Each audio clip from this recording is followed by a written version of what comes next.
चलिए फिर शुरू करते हैं। पिछली क्लास में रोलिंग फ्रिक्शन पढ़ा रहा था, है ना? हाँ, रोलिंग फ्रिक्शन शुरू किया था। तो उसी कहानी को आगे बढ़ाते हुए हम लोग चलते हैं।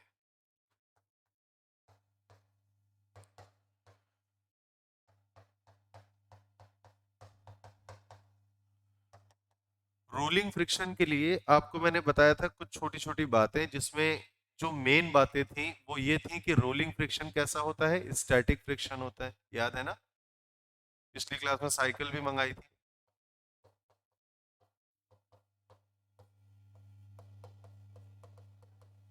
हाँ, और दूसरा इसकी जो अगर मैक्सिमम वैल्यू की बात करोगे तो बिल्कुल वैसी होगी जैसे हम लोग स्टैटिक फ्रिक्शन की मैक्सिमम वैल्यू लेते हैं। सही ना? तो ये चला जाएगा, लिमिटिंग वैल्यू इज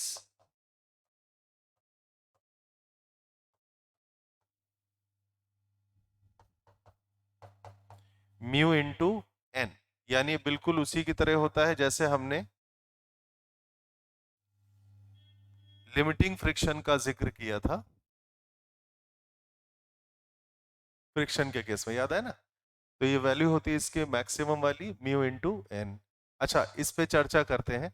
हमने कहा था कब लगता है, जब जब रोलिंग को खतरा होता है, यानी अगर कोई मोशन में रोलिंग हो रही है और किसी कॉज की वजह से अगर रोलिंग डिस्टर्ब होगी तो ये रोलिंग फ्रिक्शन पिक्चर में आएगा, वरना कोई जरूरत नहीं। समझ गए ना? देखो, रफ सरफेस है तो इसका मतलब ये नहीं कि हर बार रोलिंग फ्रिक्शन लगेगा। रफ सरफेस है इसका मतलब ये नहीं कि हर बार रोलिंग फ्रिक्शन लगेगा। समझ गए ना भाई बात को? लगेगा या नहीं लगेगा ये कंडीशन डिपेंड करती है। राइट? चलिए एक काम करते हैं। तो अब मैं एक केस आपके सामने करता हूं। जैसे मान लीजिए हमारे पास एक ये सॉलिड सिलेंडर है। तो this is a solid cylinder, suppose.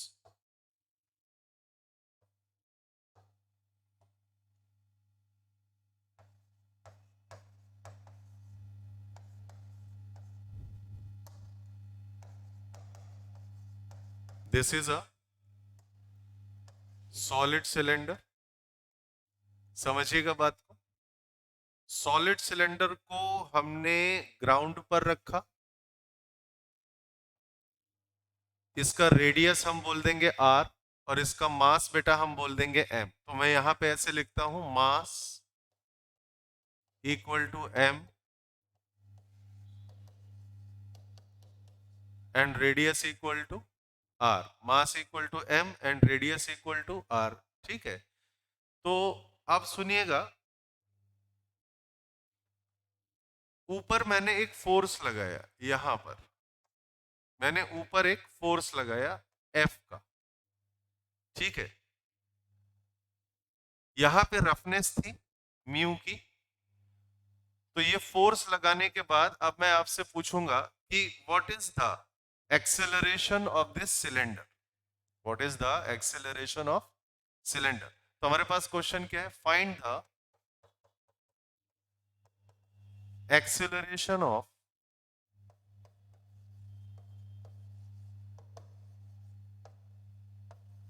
Cylinder.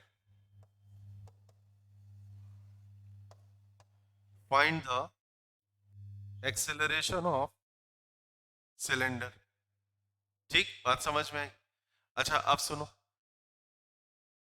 अगर आप इसका फ्री बॉडी डायग्राम बनाते हो, ठीक, वैसे अभी मैं अपने एक्सपीरियंस से आपको बता रहा हूं, और बाद में एक आपको मेथड दूंगा, एक ट्रिक दूंगा, जिससे आप डिसाइड कर सकते हो कि किस केस में रोलिंग फ्रिक्शन आगे लगेगा और किस में पीछे लगेगा। मेरी बात समझ में? तो अभी के लिए समझ लीजिए कि यहां पे फ्रिक्शन लगेगा आगे की तरफ, ये हमने कहा ये लगा रोलिंग फ्रिक्शन। मुझे दो चीजें चाहिए। वैसे एक्सेलरेशन पूछा है तो मैं यहां पे आपको फ्रिक्शन भी निकाल के बताऊंगा। मैं यहां पे लिखूंगा ऑल्सो फाइंड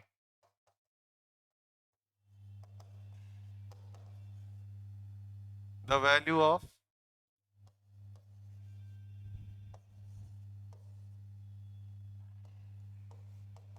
एफ आर, जो फ्रिक्शन लग रहा है उसकी वैल्यू। राइट? सबसे पहले हम लोग ट्रांसलेशनल मोशन की इक्वेशन बनाएंगे। देखिए यहाँ बेटा दो तरह के एक्सेलरेशन नजर आएंगे। Exactly exactly. एक रोटेशनल और एक ट्रांसलेटरी एक्सेलरेशन। तो ये हो गया अल्फा का रोटेशनल एक्सेलरेशन, और बेटा ये हो गया कैपिटल ए का ट्रांसलेशनल वाला एक्सेलरेशन। सही है। तो मैं सबसे पहले लिखूंगा F plus F R is equal to M A. ये हो गई पहली equation, F plus F R is equal to M A. दूसरी इक्वेशन के लिए क्या काम करोगे, आप लिखोगे F multiplied by R plus F R multiplied by R is equal to I alpha. ये टॉर्क वाली इक्वेशन हो गई। समझ में आया कैसे? फोर्स का टॉर्क भी कैसा लग रहा है? नहीं, एक मिनट, यहाँ पे भी साइन चेंज होगा, अभी देखते हैं। यहाँ पे माइनस आएगा, अभी दिखाता हूं कैसे। इसका टॉर्क लोगे जब फोर्स की वजह से, तो एक क्लॉकवाइज सेंस ऑफ रोटेशन दिखाएगा, और इसका टॉर्क लोगे तो एंटी क्लॉकवाइज दिखाएगा। नेट रोटेशन आपको क्लॉकवाइज मिल रहा है, तो consider the clockwise torque is greater than anti clockwise. ये रहा। और मैंने कहा था कि क्लॉकवाइज या एंटी क्लॉकवाइज कभी टॉर्क का डायरेक्शन नहीं होता, ये sense of rotation of body होता है। टॉर्क का डायरेक्शन तो हमेशा रोटेशनल प्लेन के परपेंडिकुलर ही होता है। लेकिन जल्दी में हम लोग कैसे बोल देते हैं कि क्लॉकवाइज टॉर्क या एंटी क्लॉकवाइज टॉर्क। बोलो क्या कह रहे हो? नहीं, अभी मैं तुमको दिखाऊंगा कुछ। ठीक है, इतना समझ में आया? मैं तुमको तीन कंडीशन दिखाऊंगा। पहली कंडीशन में फोर्स राइट साइड लगा, फ्रिक्शन राइट साइड दे रहा हूं। दूसरी कंडीशन में फोर्स राइट साइड लगाऊंगा, ठीक, बट फ्रिक्शन लेफ्ट साइड हो जाएगा। और तीसरी कंडीशन ऐसी दे दूंगा कि जिसमें मैं फोर्स लगा रहा हूं, लेकिन रोलिंग मोशन के लिए आपको यहाँ पे फ्रिक्शन की जरूरत ही नहीं पड़ेगी। पहले जनरल समझो, ठीक है। तो मैंने इसके लिए लिखा कि F minus F R multiplied by R is equal to I. बेटा क्या मैं बी टाइम आर स्क्वायर लिख दूं? हालांकि मैंने सिलेंडर बोला था, लेकिन मैंने कहा कि मान लो सिलेंडर की जगह स्फीयर हो जाए, डिस्क हो जाए, तो एक हम general beta M R square लगा देते हैं। सिलेंडर होगा तो बीटा 1/2, रिंग है तो 1 हो जाएगा, अलग अलग बॉडीज हो जाएंगी। तो दिस इज आई हो गया तुम्हारा बीटा एम आर स्क्वायर। और बेटा अल्फा की वैल्यू क्या ए बाय आर ले सकते हैं इन केस ऑफ रोलिंग। तो मैंने कहा देखिए आर का ये पावर समेत ये तो कट गया पूरा, तो this will be equal to F minus F R is equal to beta times M A. अच्छा एक बात बताइए, ये पहली इक्वेशन थी, ये दूसरी इक्वेशन थी, और ये तीसरी इक्वेशन है, ठीक। पहली में है F plus F R is equal to M A, दूसरी में है F minus F R is equal to M A. तो अब आपके पास जो दो इक्वेशन है वो ये है, F plus F R is equal to M A, और जो दूसरी वाली है this is F minus F R is equal to beta times M A. क्या ये दो चीज समझ में आई? बेटा दोनों को जब आप ऐड करोगे तो this is twice of F is equal to beta plus 1 times M A. तो ए की वैल्यू हो जाएगी आपके लिए 2f divide by 1 plus beta times M. होगा या नहीं होगा? तो एक्सेलरेशन समझ में आया? अच्छा देखिए कैसे वैलिड आंसर है ये भी समझो। फोर्स तो पॉजिटिव ही है, राइट साइड दिया, मास हमेशा पॉजिटिव होगा, बीटा हमेशा प्लस होगा, तो पूरी क्वांटिटी कैसी है? प्लस में ही है ना, इसके जीरो होने के भी चांसेस कहीं से नहीं है। तो ये कैसा हो गया? एक वैलिड आंसर हुआ। अब किसी ने हमसे ये कहा कि फ्रिक्शन की भी वैल्यू बताओ। देखो एक्सेलरेशन तो आ गया, अब किसी ने हमसे कहा सर फ्रिक्शन की भी वैल्यू बताइए। मैंने कहा ठीक है बता देता हूं, क्या दिक्कत है, ए की वैल्यू तो निकाल ही ली है ना, किसी भी एक में रख दो, क्या इश्यू है। तो मैं बोलूंगा since F plus F R is equal to M A, तो मैं यहां पे लिखूंगा since F plus F R is equal to M A, और एफ की वैल्यू हो जाएगी तुम्हारे पास में एम ए माइनस, नहीं एफ आर निकालना था ना, तो हम एफ आर रोकते हैं, and this is M A minus F. Clear है? अच्छा, एम ए की वैल्यू लगाओगे ना, जरा ध्यान दीजिएगा, जब मैं यहाँ एम ए लिखूंगा तो मास तो कट जाएगा। This is 2f upon 1 plus beta, this is 2f upon 1 plus beta minus F, तो ये आ जाएगा आपका 2f minus F minus beta F divide by 1 plus beta. सही है ना? तो ये कितना हो जाएगा? This is F minus beta F और 1 प्लस बीटा। एक बात बताओगे,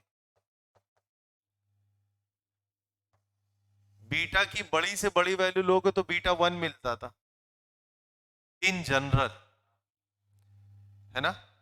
तो अब अगर जैसे हमने बीटा के लिए काम करना शुरू किया, देखिएगा जरा ध्यान से, ठीक है? केस 1, हाँ वही मैं कह रहा हूं, नहीं बीटा 1 से बड़ा भी हो सकता है, तो पहले मैं लेता हूं बीटा ग्रेटर, पहले मैं लेता हूं बीटा इक्वल टू 1, तो मैं बोलूंगा कि F R equal to 0।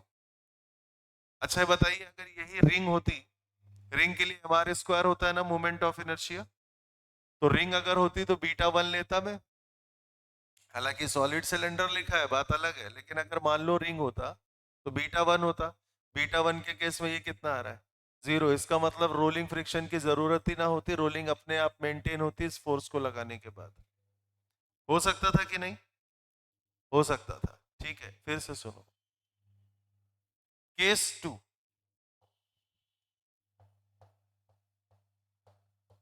Case 2 मैंने लिया बीटा की वैल्यू लेस देन 1। बीटा की वैल्यू लेस देन 1 का मतलब जैसे मैंने सॉलिड सिलेंडर ही लिया, तो बीटा 1/2 होगा। नहीं नहीं नहीं नहीं नहीं नहीं नहीं, बीटा लेस देन 1 में लेस देन 1 हुआ तो F minus beta F positive होगा ना, तो मैं पहले तो यही लिख देता हूं, एफ आर कैसा होगा? पॉजिटिव होगा। तो बीटा की वैल्यू 1 से छोटी जब लोगे, जैसे एक केस हमने उठाया था सॉलिड सिलेंडर का, सॉलिड सिलेंडर में बीटा की वैल्यू होती है 1/2, 1 से छोटी हो गई, तो एफ आर आगे ही लगेगा। जो लिखा वो सब सही लिखा, जो दिखा वो सब सही दिखा इस केस के हिसाब से। अब एक और पॉसिबिलिटी आती है जिसमें बीटा की वैल्यू हो सकता है कभी 1 से बड़ी हो जाए, बीटा ग्रेटर देन 1, तो एफ आर कैसा आ गया? नेगेटिव है ना? तो उस केस में जो फ्रिक्शन होगा उसका क्या होगा? डायरेक्शन चेंज हो चुका होगा, उस केस में फ्रिक्शन बैक साइड आ जाएगा। एग्जैक्टली exactly, ये सारा कुछ बॉडी का खेल होता है। तभी तो बीटा लिख के मैंने जनरल फॉर्मूला तुमको दिया, है ना? अब देखो बीटा की किसी भी वैल्यू के लिए ये हमेशा ग्रेटर आएगा, कोई भी वैल्यू उठा लो। भाई जीरो लोग नहीं, जीरो ले लो तो बॉडी खत्म हो गई, तो जीरो के अलावा बीटा की कोई भी वैल्यू ले लो, ए हमेशा कैसा आएगा? पॉजिटिव। इसका मतलब ये तो वैलिड आंसर है एक्सेलरेशन का। बट बीटा पे डिपेंडेंसी आ गई इस फ्रिक्शन पे, बीटा पे डिपेंडेंसी आई फ्रिक्शन के लिए, फ्रिक्शन अपने आप को डिसाइड करेगा बीटा की वैल्यू के हिसाब से। क्या बात आई ना समझ में? अब 3 केस, ठीक। अब किसी ने हमसे पूछा, समझिएगा ध्यान से, पहले बताओ क्या इतना क्लियर है? तो मैंने कहा अब किसी ने हमसे पूछा क्या सर कोई एक ऐसी भी डिस्टेंस आती है कि हम फोर्स बॉडी में अप्लाई कर दें और फ्रिक्शन ना लगे? मैंने कहा बिल्कुल आ सकती है। ठीक है, तो मैंने कहा करके देखा जाए, ज्यादा बढ़िया है। अब ऐसे क्या बोलूं, है ना? तो इतना हो गया, करिए।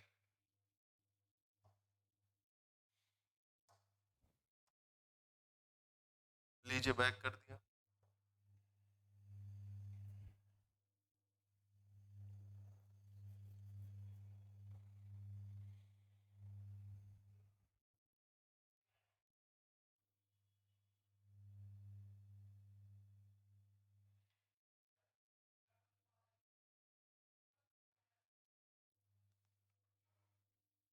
हो गया, बताइए।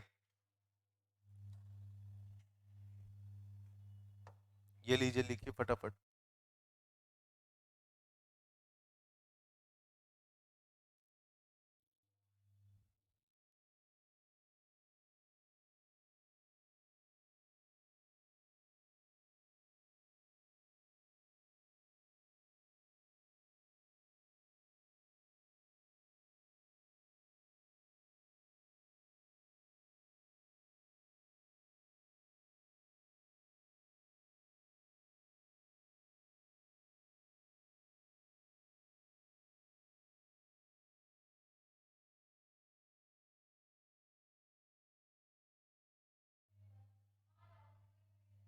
हुआ?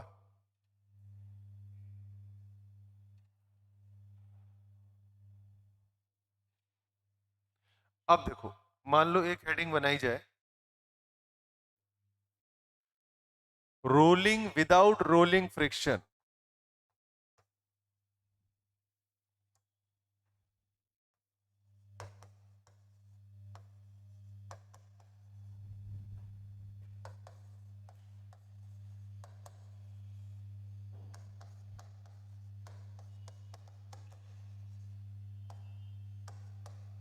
रोलिंग विदाउट रोलिंग फ्रिक्शन, ठीक है। आइए अब एक बॉडी के बारे में चर्चा करें। लेट मास इसका m ले लीजिएगा, रेडियस इसका r ले लीजिएगा, और मोमेंट ऑफ इनर्शिया के लिए इसका फॉर्मूला मान लीजिएगा बीटा mr²। ठीक है ना? हाँ, अरे विद लिख गया क्या? एक मिनट।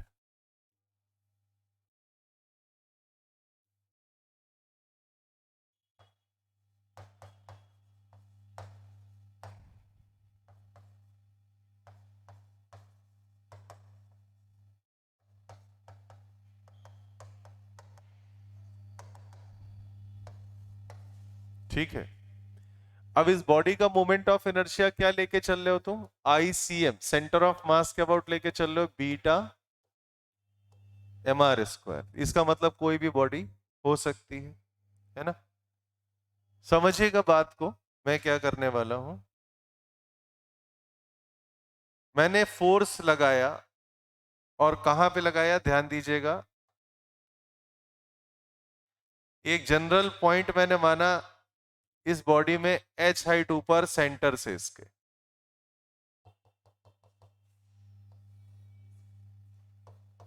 ये ठीक। मैंने कहा यहां पे फोर्स लग रहा है, और मैं इस केस के लिए रोलिंग फ्रिक्शन को 0 कंसीडर करने वाला हूं। तो मैंने ऐसा कुछ कहा कि मान लीजिए रोलिंग फ्रिक्शन लग रहा है इधर, बाद में इसको 0 करेंगे, ठीक। पहले जनरल इक्वेशंस देख लीजिए मोशन की क्या क्या बनती है। तो हम लोगों ने पहली इक्वेशन लिखी थी F plus F R is equal to ma। हम लोगों ने दूसरी इक्वेशन लिखी थी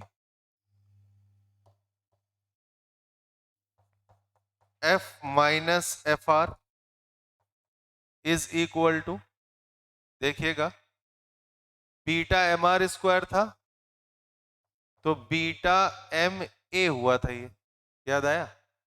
एक r यहां पे कॉमन होगा, यहां mr², ये a/r, सवार कट गए।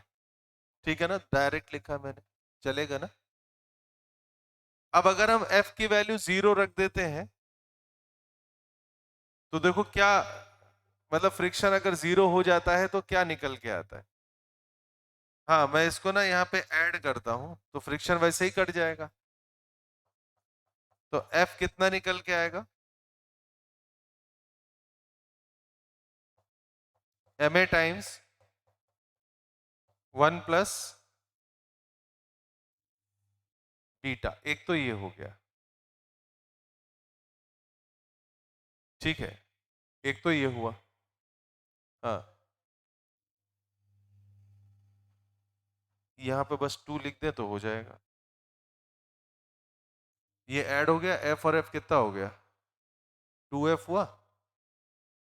ये समझ में आया? और ma और बीटा ma 1 प्लस बीटा। नहीं, 0 अभी ऐड किया तो कट ही गया ना वो तो, ठीक है।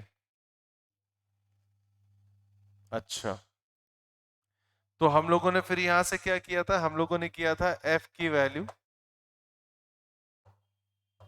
ma 1 plus beta by 2।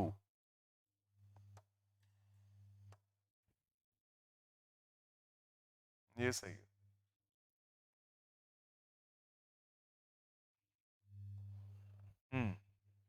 ये आ गया,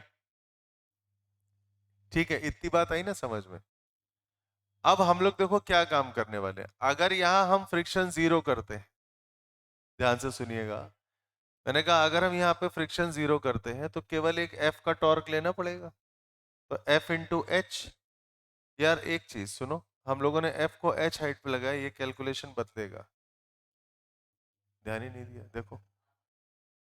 हाँ,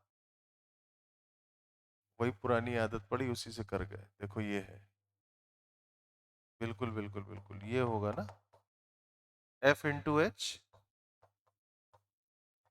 और एफ आर माइनस में एफ आर इंटू आर, है ना, इज इक्वल टू, अब तुम देखना ध्यान से, ये हो जाएगा आई अल्फा, तो this is beta M R square और ए बाय आर, सही है।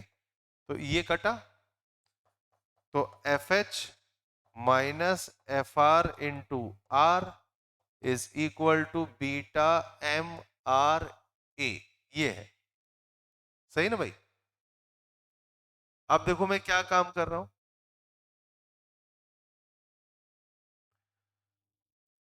मैं एफ भाई एफ आर को 0 करना है हमको, वो एच निकालना है जिसपे रोलिंग फ्रिक्शन 0 हो जाए। तो हमारे पास जो प्रश्न था वो ये था कि ये एच कितना हो ताकि एफ आर की वैल्यू क्या हो जाए, 0। तो अब देखिए मैं क्या काम कर रहा हूं, एक मेरे पास में ये इक्वेशन आ गई और एक मेरे पास में ये इक्वेशन आ गई, दो इक्वेशन। मैं एफ आर को मैं 0 करने जा रहा हूं, ठीक है। तो मैं कर रहा हूं in equation 1 and 2 F R is equal to 0, तो मैं लिखता हूं बाय इक्वेशन 1, ये मेरे पास में बनेगा F is equal to M A, and by equation 2 ये देखो क्या आ जाएगा, F into H is equal to beta M R A होगा। तो ये आ जाएगा तुम्हारे पास में F into H is equal to beta M R A. क्या समझ में आया? एग्जैक्टली डिवाइड कर दो ना दोनों को, तो आप करोगे F H divide by F is equal to beta M R A divide by M A, F से एफ कटा, एम ए से एम ए कटा, तो एच की वैल्यू कितनी आ रही है। तो याद रखिएगा अगर इस हाइट पर हम फोर्स लगाते हैं किसी भी बॉडी में, जैसे रिंग है तो बीटा की वैल्यू 1 हो गई, आपको याद है रिंग के केस में 0 निकला था फ्रिक्शन, तो देखो अगर ये रिंग है तो एच की वैल्यू बीटा आर के बराबर हो गई, यानी आर ऊपर लगाओगे यहाँ 0। डिस्क है तो रेडियस के आधे पॉइंट पे लगा देना तो नहीं लगेगा रोलिंग फ्रिक्शन। क्या मेरी बातें समझ में आई? अगर स्फेयर है तो बीटा हो जाएगा 2/5, सॉलिड स्फेयर है तो, है ना, हॉलो है तो 2/3। अब कोई भी बॉडी लगा सकते हो, तुम्हें पता चल जाए, बस यहां से चेक कर लेना कि एच बीटा आर के बराबर है कि नहीं। अगर एच बीटा आर है तो रोलिंग फ्रिक्शन नहीं लगेगा। बीटा तो तुम्हें बॉडी पे ही पता होगा ना। अब जैसे मान लो तुम्हारे सामने एक सवाल आ गया कि एक डिस्क है जिसपे तुमने ऊपर की तरफ फोर्स लगाया और तुमको पूछ रहा है रोलिंग फ्रिक्शन बताओ, तो डिस्क है ना, तो बीटा कितना होगा, 1/2। अब इसके ऊपर लगाओगे ना तो आगे लगेगा, नीचे लगाओगे तो पीछे लगेगा, अभी दिखा रहा हूं तुमको। तो अब ये तो हो गया ना इतना। तो अभी मैं इसको देखो यहाँ पे मैंने चेंज किया, इसको क्या कर दिया मैंने, इक्वल टू, देखा ना, क्योंकि तभी तो एच सॉल्व किया उठा के।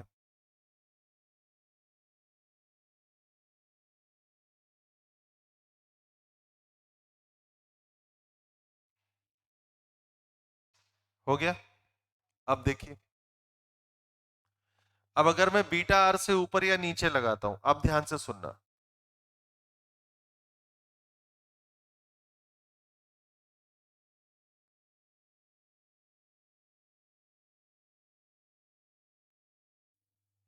तो अब बहुत ध्यान से सुनना मैं क्या बताने जा रहा हूं। मैंने कहा ये हाइट है सपोज बीटा आर, ठीक है, यहां पे अगर हम फोर्स लगाते तो रोलिंग फ्रिक्शन क्या होता? जीरो होता कि नहीं? लेकिन अब मैं क्या काम कर रहा हूं, मैंने लगाया बीटा हार से नीचे किसी पॉइंट पे, यहां कहीं पर फोर्स। ठीक है, अब ध्यान से सुनना। अगर मैं बीटा आर से नीचे फोर्स लगाता हूं, if this H is less than beta R, तो रोलिंग फ्रिक्शन लगेगा पीछे की तरफ। आई बात समझ में?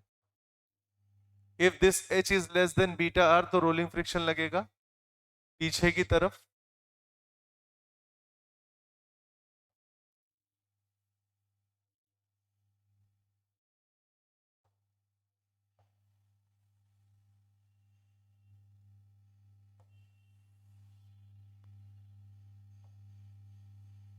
ये रहा। फिर ये बीटा वाली लाइन हो गई। ये कितना है? Beta R. और देखो मेरा इस बार ये वाला एच है यहां पे, H greater than beta R. तो अब मैंने यहां पे इस लाइन पे जो फोर्स लगाया,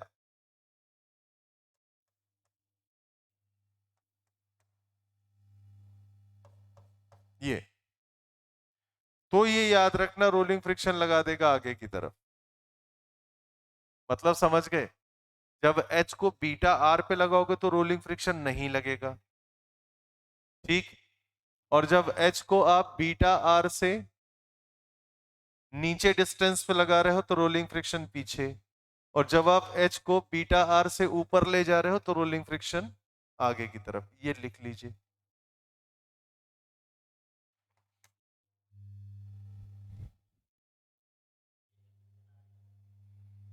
क्योंकि देखिए एग्जाम में डिसीजन एक बार में आपको लेना पड़ेगा कि रोलिंग फ्रिक्शन आगे या पीछे, क्योंकि एफबीडी में इक्वेशन उसी हिसाब से तो बनाएंगे आप। और अगर आप डायरेक्शन गलत ले गए तो इट में पॉसिबल कि आपके आंसर्स गलत हो जाए। तो इसलिए ये आपको सही सेंस ऑफ एफआर की जानकारी देगा कि लगेगा कि नहीं लगेगा, एक बात। और अगर लगेगा तो किस दिशा में लगेगा, दूसरी बात है ना।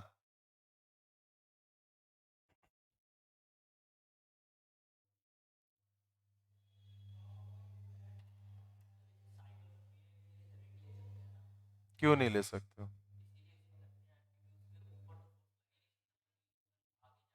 हाँ,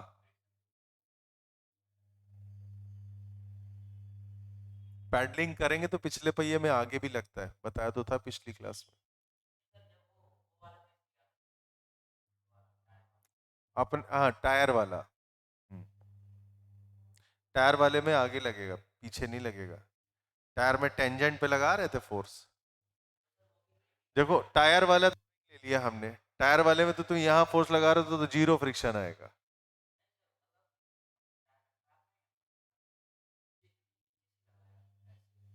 हाँ, तब सही।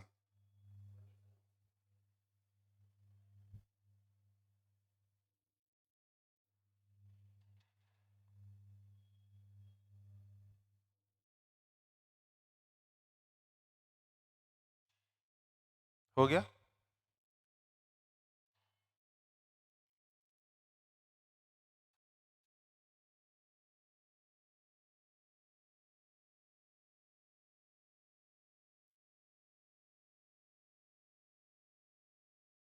हो गया। चलिए, अब इसमें एक काम और कर लो।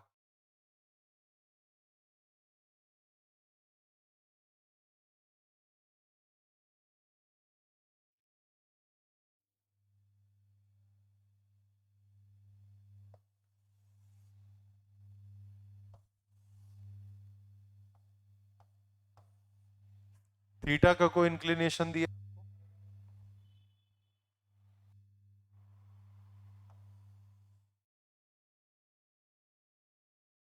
ये एक सिलेंडर हो गया।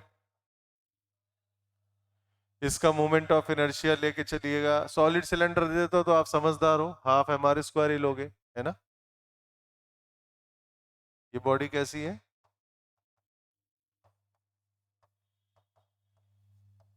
Solid cylinder. यहां से आपने फ्रिक्शन का फोर्स बनाना शुरू किया, ये हो गया उसका रेडियस। हाँ, तो क्या दिक्कत है? सॉलिड सिलेंडर है, हाफ एम आर स्क्वायर ले लो, हॉलो होगा तो एम आर स्क्वायर हो जाएगा। नीचे रफनेस, ठीक, नीचे है रफनेस, और हमने कहा कि ये किसी अल्फा के एक्सेलरेशन से ऊपर की तरफ चढ़ेगा, ये गिवन है। The angular acceleration of the cylinder is alpha, और इस अल्फा के एक्सेलरेशन की वजह से ये ऐसे इंक्लाइंड प्लेन पर चढ़ेगा भाई। रोलिंग आपको कंसीडर करनी ही है। Mu is sufficient so that the body will not slip on the surface. Mu is sufficient so that the body will not slip on the surface. यानी बॉडी का motion कैसा होगा? प्योर रोलिंग वाला होगा। ठीक, अब सुनो कायदे से।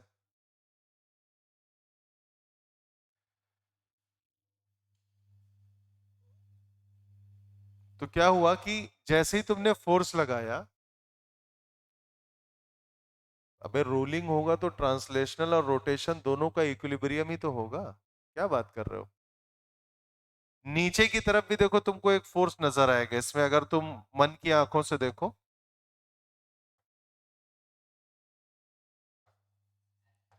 mg का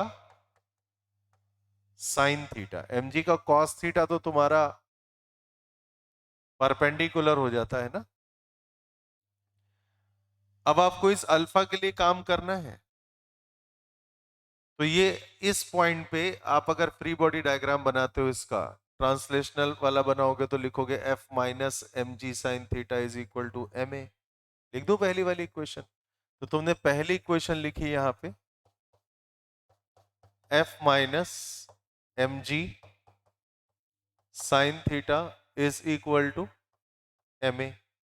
रूलिंग हो रही है तो ए की वैल्यू आर अल्फा होगी होगी, वो बाद में लगा देंगे। दूसरा बनाओगे, देखिएगा ध्यान से, ये क्लॉकवाइज सेंस में जो है ये टॉर्क मैं पॉजिटिव लेके चलूंगा, नहीं एंटी क्लॉकवाइज वाला। तो मैंने लिखा एफ इंटू आर, और mg का तो कोई टॉर्क मिलेगा नहीं, सेंटर ऑफ मास से जरूर मिलेगा। अरे mg का कोई टॉर्क मिलेगा नहीं, F का टॉर्क मिलेगा और फ्रिक्शन का टॉर्क मिलेगा, है ना। तो फ्रिक्शन मान लो इधर की तरफ आ रहा है, तो क्या लिखोगे? Plus F R into R, सही है ना, इज इक्वल टू हाफ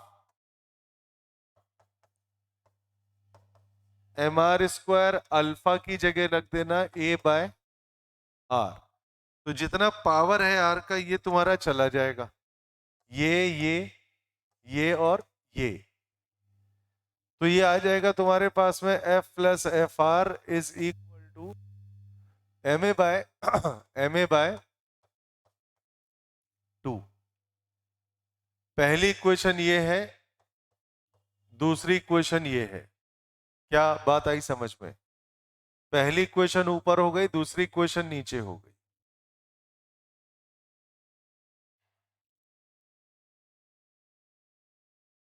एक यार इसमें और ऐड करो, ये वाली। अब ये आया ना, ये प्लस ये माइनस ये इज इक्वल टू ये, अब बना ना। अब सुनो, अब दोनों इक्वेशन को म्यूचुअली सॉल्व करोगे तो आंसर तुम्हारे सामने मौजूद है।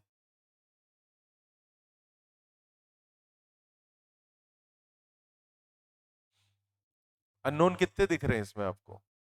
अननोन इसमें दिख रहा है केवल एक, एक ले लो, या एफ आर चलो अननोन मान लो तो एफ आर भी हो जाएगा सॉल्व। दो इक्वेशन दो अननोन उठा लो, तो ये कैसा से कैसा आएगा? ये आ जाएगा तुम्हारा एफ प्लस एफ आर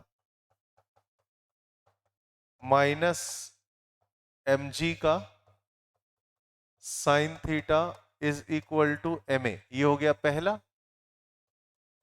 और ये हो जाएगा तुम्हारा दूसरा, देखो F प्लस एफ आर, ठीक है।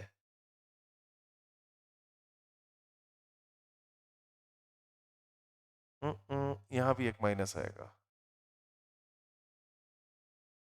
ये एक मिनट बता रहा हूं। ये देखो माइनस एफ आर,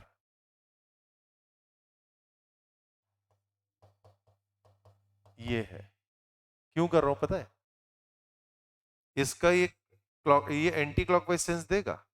ये तब तक बनाया नहीं था ना हम लोगों ने, और ये क्लॉकवाइज सेंस दे देगा, तो दोनों अपोजिट सेंस में।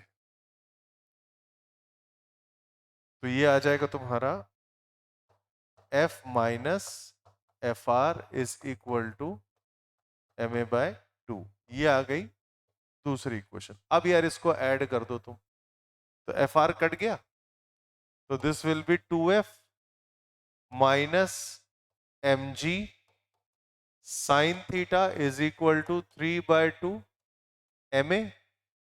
तो ये तुम्हारा आ जाएगा, ए लिखूं डायरेक्ट? तो ए तुम लिखोगे 4F, टू ऊपर जाएगा ना, 4F माइनस एम से डिवाइड, वो एम से बाद में डिवाइड कर देंगे चलो, 2mg sine theta divide by M. तो ये ए कितना हो जाएगा, यही छोड़ दें? वैसे नहीं तो तुम लिख सकते हो 4F upon M minus 2g sine theta. और यहां से तुमको ये भी मालूम है कि भाई साहब ए की वैल्यू क्या होती है, आर अल्फा। तो अल्फा के लिए तुम क्या करोगे, 4F divide by M R minus 2g sine theta by R. दोनों ही आंसर आ गए तुम्हारे। लीनियर एक्सेलरेशन भी आया, एंगुलर एक्सेलरेशन भी आया, और ये वैल्यू लगा के फ्रिक्शन भी आ जाएगा। आएगा कि नहीं? हाँ, फोर्स तो पता ही होगा, और क्या, बिना फोर्स के थोड़े ना सवाल दे देगा। फोर्स तो मालूम ही होगा आपको।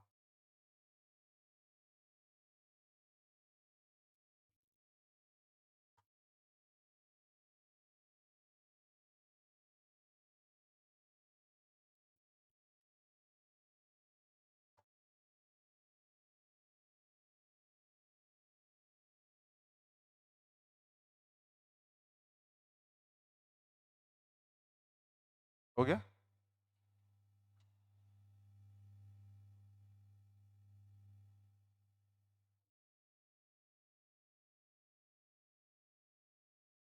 चलिए अभी देखो क्या केस है।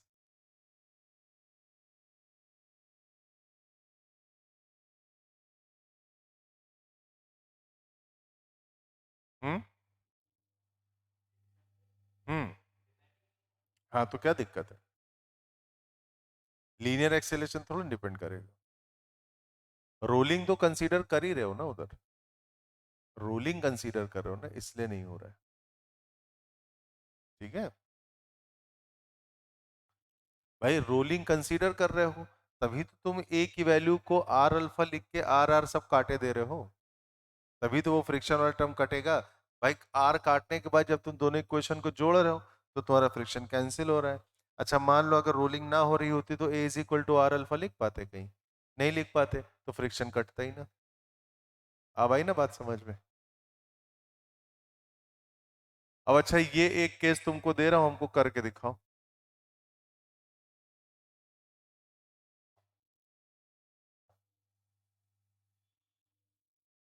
ये ध्यान देना,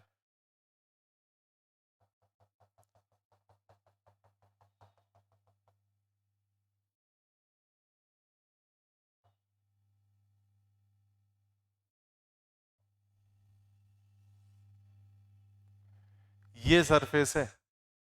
ये क्या बना मालूम है तुमको? पतंग उड़ाने वाली चरखी होती है, उसमें दो बड़ी डिस्क होती हैं, और बीच में जो सिलेंडर होता है जिसमें धागा लिपटता है, उसका रेडियस साइड वाली डिस्क से छोटा होता है। तो ये अंदर वो सिलेंडर दिख रहा है, और ये पतंग उड़ाने वाली चरखी की डिस्क है। अब अच्छा एक बात बताओ, ऐसे अपने दोनों हाथों को रख लो और पतंग उड़ाने वाली चरखी रख लो ऐसे हाथ में, और ऐसे हाथ नीचे को तो लुढ़कते हो जाएगी नीचे, तो ये डिस्क तो बाहर हो गई ना तुम्हारे हाथ के। फील आता है? रोलिंग किस पे हो रही है? अंदर वाले सिलेंडर में हो रही है, तो ये वही है। बाहर वाला रोल नहीं करेगा। मैं बताता हूं तुमको यहाँ पे एक बात। ये पतंग उड़ाने वाली चरखी है, यहाँ पे तुम फोर्स लगा रहे हो, ठीक है भैया? रोलिंग हो रही है इस वाले पॉइंट पे,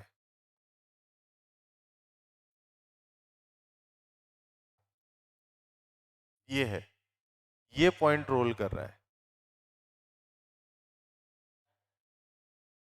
ये बैकवर्ड स्लिप, अगर यहाँ सरफेस लगा दोगे ना तो इसका आर ओमेगा ज्यादा होगा इसके ट्रांसलेटरी मोशन से। तुम ध्यान देना कभी भी। अच्छा तुम ऐसे समझो, जो चरखी होती है पतंग उड़ाने की, उसमें मान लो ये अंदर वाला हो गया और इसमें बड़ा बड़ा डिस्क हो गया बाहर की तरफ। तो जब अंदर वाले को रख के रोल कराओगे तो उसी के हिसाब से बड़ी वाली डिस्क में भी टेंजेंशियल स्पीड आएगी आर ओमेगा की। तो आर उसका बड़ा है ना, तो आर ओमेगा उसका बड़ा नहीं हो जाएगा? बड़ा हो जाएगा ना। तो ये थोड़े ना, ये पॉइंट पे रोलिंग थोड़े ना कहोगे। ये पॉइंट पे तो कोई एक जनरल मोशन हो गया बैकवर्ड स्लिपिंग का। रोलिंग यहाँ पे हो रही, ठीक। तो एक ये F1 लगाया, एक और भाई साहब लगा रहा हूं मैं F2, ठीक है? देखो इधर क्या कर दिया, थोड़ा कठिन सा बना रहा हूं। और एक ये हो गया तुम्हारा FR का rolling friction, right?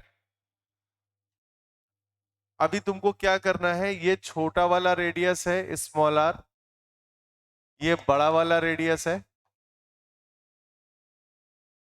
Capital R.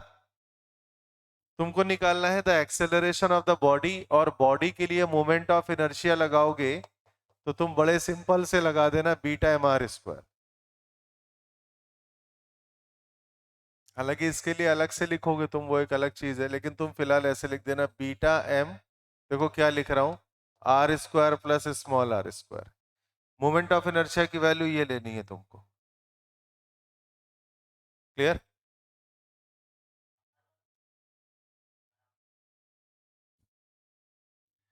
मैं ये कह रहा हूं मेरे भाई, रोलिंग के लिए पता है कंडीशन क्या होती है? रोलिंग के लिए कंडीशन होती है कि कांटेक्ट पॉइंट का V और कांटेक्ट पॉइंट पे ही आर ओमेगा दोनों बैलेंस होने चाहिए, ठीक है? इसका प्योर ट्रांसलेटरी मोशन देखोगे तो V सबके लिए सेम हो गया, चाहे अंदर वाले पॉइंट के लिए चाहे बाहर वाले पॉइंट के लिए।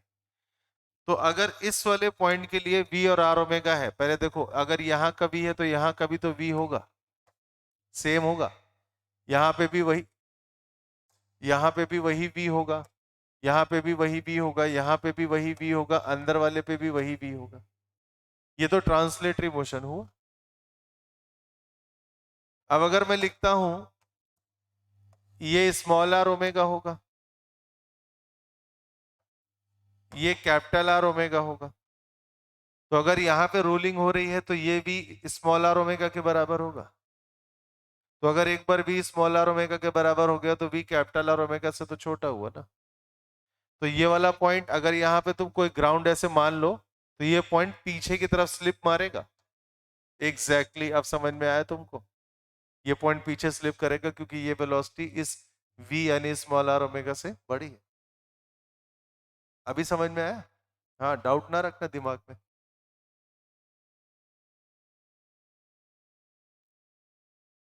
तो हमारे पास कंडीशन क्या है, हमारे पास इनर पार्ट में रोलिंग हो रही है यहाँ। मैं लिखूंगा v is equal to small R times omega. और अगर ऐसा है तो मैं लिख सकता हूं ये v capital R into omega से छोटा है। यहीं से समझ में आ रहा है, आया कि नहीं आया? यहीं से समझ में आ रहा है ये।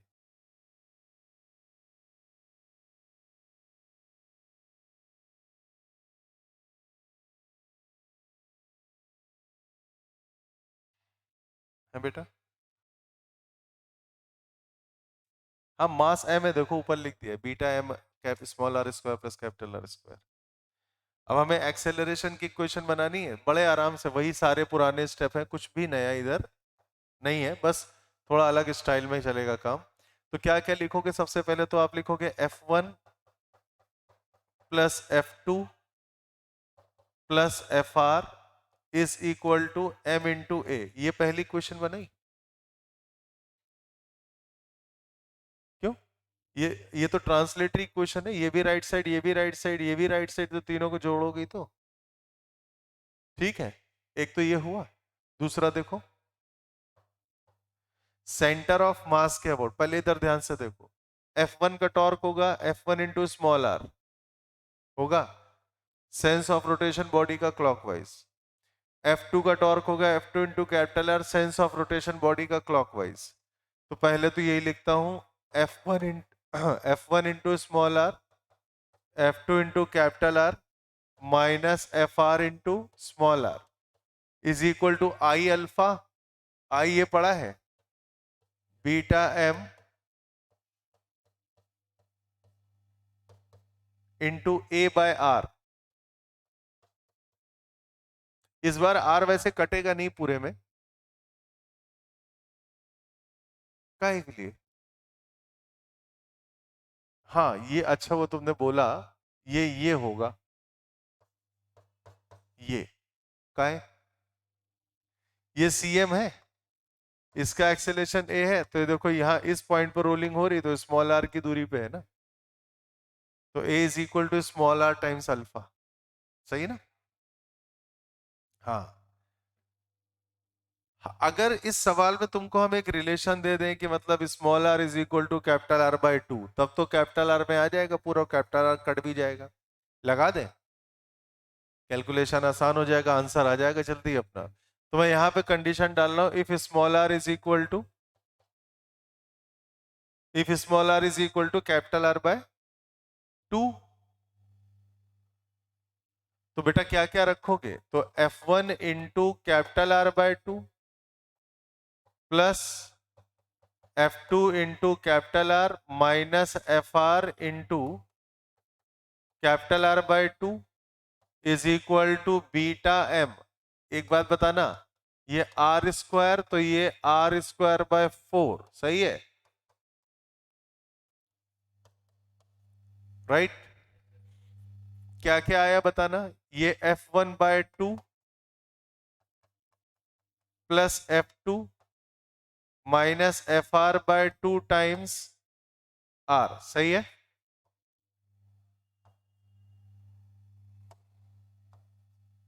Is equal to 5R square by 4 होगा, तो 5/4 beta MR square multiplied by twice A by R।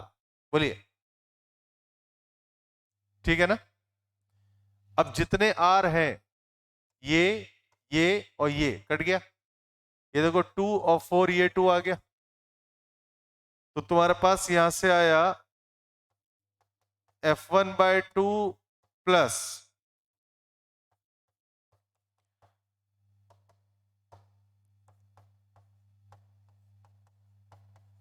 F1 by 2 plus F2 minus FR by 2 is equal to कितना आ जाएगा? ये 5/2 बीटा MA।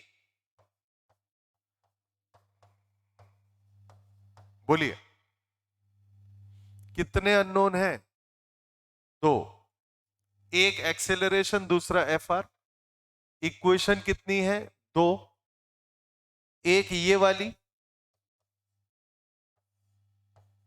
एक ये वाली।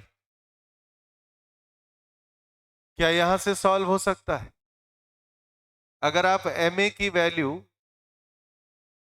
अगर आप MA की वैल्यू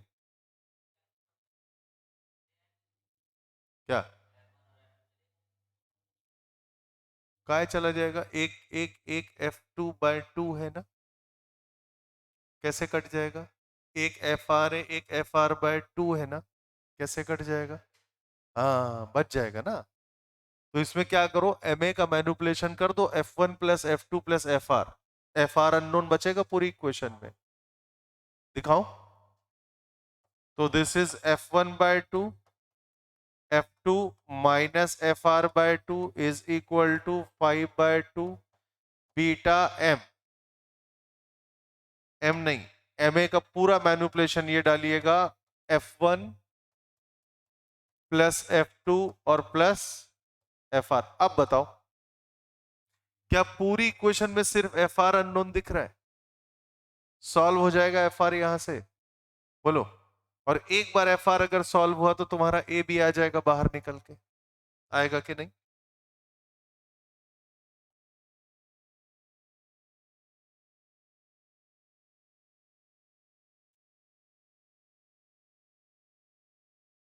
इसके आगे तो सॉल्व करने की जरूरत नहीं है मुझे।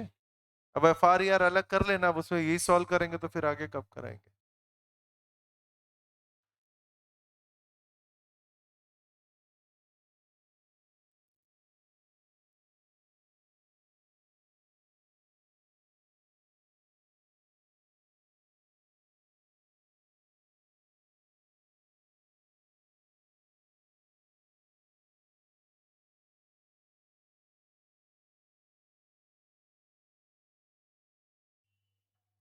हो गया?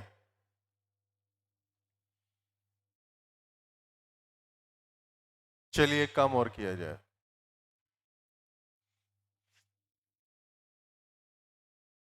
एक आइडिया आपको देता हूं एंगुलर मोमेंटम का। ठीक, क्या यहां तक समझ में आई बात? Clear clear. अच्छा, रोलिंग में एक सवाल बड़ा फेमस होता है कि एक डिस्क को ऊपर से रिलीज किया, एक स्फेयर को, सॉलिड या हॉलो को रिलीज किया, एक रिंग को रिलीज किया, कौन सी बॉडी पहले नीचे आ जाएगी? दिखाता हूं, देखिए, ये भी देख लो लगे हाथ। क्यों है? ऐसा नहीं है, देखो तो पहले। अब यहां पे एक मैंने बॉडी रखी,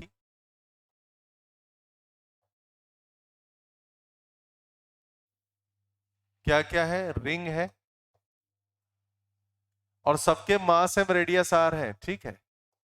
डिस्क है, स्फेयर है,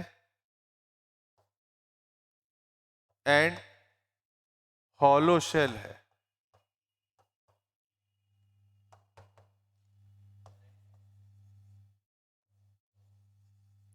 शेल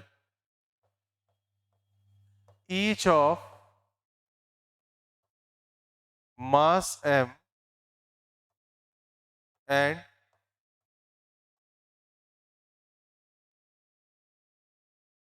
रेडियस आर। अब इनको रिलीज किया, कौन सी बॉडी पहले आएगी? डिस्क आ जाएगी, अंदाज से ही, कुछ भी। हम्म, मैं बोलूं, मैं काम करूं, आप दिखाते हैं। कोई भी बॉडी को रिलीज करोगे तो उसमें एक काम ऐसा कुछ होगा,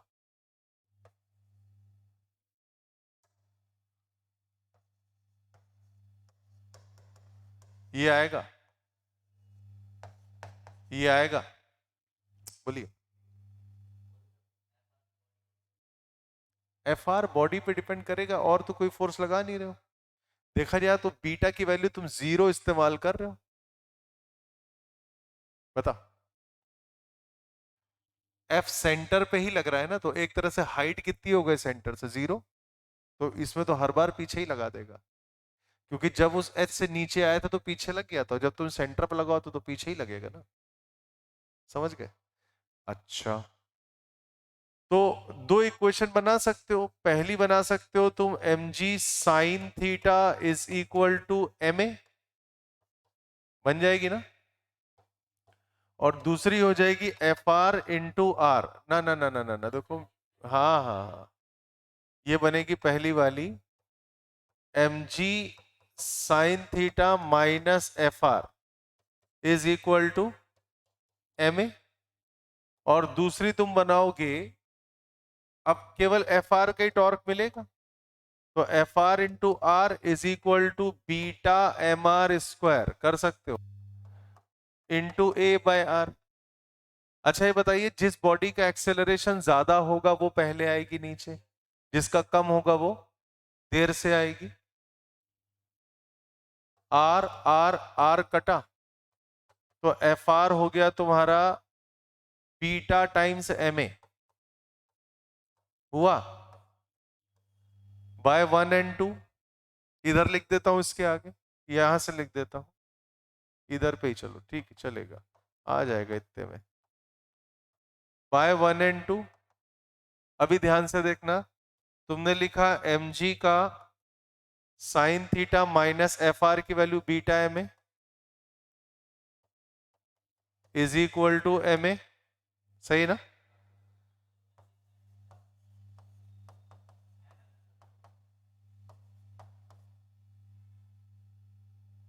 एम से एम तो कटी गया, तो ये एम हटा देता हूं, तो G sine theta is equal to beta 1 + beta, यही आएगा।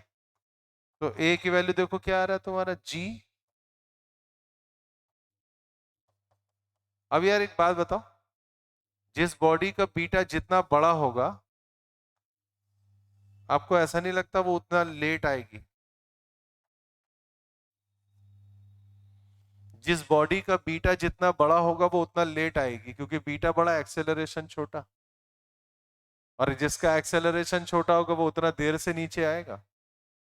तो अब जैसे रिंग है, रिंग का बीटा मैक्सिमम है 1, तो सबसे देर में रिंग आएगी। सबसे पहले आएगा सॉलिड स्फेयर, इसका बीटा सबसे छोटा है, ये बड़ा हो जाएगा। अब सीरीज बना लेंगे कौन किसका कब कैसे कहाँ क्यों। Exactly exactly। समझ गए ना? तो क्या लिखोगे? Sphere, solid sphere will come first,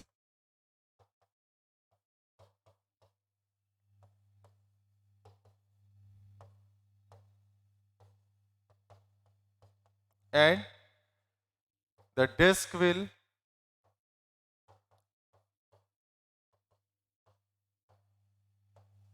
come at last।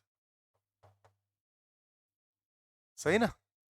सबसे कम कौन आएगा, सबसे पहले कौन आ जाएगा? सॉलिड स्फेयर, सबसे छोटा बीटा उसी का है, तो वही तो लिखा है।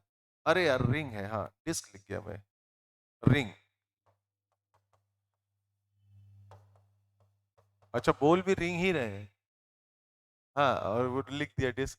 हाँ तो ring will come at last and solid sphere will come at first and ring will come at last. Exactly, ये भी देखो मास से इंडिपेंडेंट है, देख रहे हैं? चलिए यहां तक की कहानी आज के लिए काफी थी, अगले टर्न पे बताएंगे एंगुलर मोमेंटम, ठीक है? ओके।